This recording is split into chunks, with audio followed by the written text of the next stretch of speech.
Ezekiel, Kabanata, Siyam.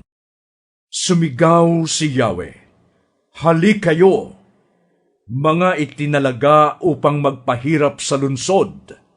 Dalhin ninyo ang inyong mga sandata." Mula sa pintuan sa hilaga ay pumasok ang 6 na taong tigi-tig-isa ng sandata. May kasama silang nakasuot ng kayong lino at may panulat sa baywang. Tumayo sila sa may altar na tanso. Noon, ang kaluwalhatian ni Yahweh na nasa pagitan ng mga kirubin ay tumaas papunta sa pasukan ng templo. Tinawag niya ang lalaking nakadamit ng telang lino at may panulat sa baywang.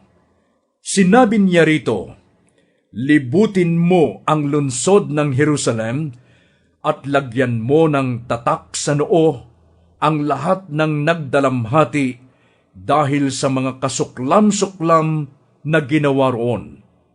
Sa iba naman ay narinig kong sinabi niya, "Sumunod kayo sa kanya at patayin ninyo ang mga taga roon. Huwag kayong magtitira maliban sa mga may tanda sa noo. Patayin ninyong lahat ang mga taga roon, matanda, binata, dalaga, babae at bata. Umpisahan ninyo sa santuaryo." Inuna nga nilang patayin ang matatandang pinuno ng bayan sa harap ng bahay. Sinabi niya sa kanila, "Parumihin ninyo ang templo at punuin ninyo ng bangkay ang patio. Sige, umpisahan nyo na." Lumakad nga sila at pumatay ng pumatay sa lunsod. Ako'y naiwang mag-isa. Habang pumapatay sila, nagpatira pa ako at nanangis. Sinabi ko, "Panginoong Yahweh, aking Diyos, dahil ba sa galit mo sa Jerusalem, ay uubusin mo ang nalalabing Israelita?"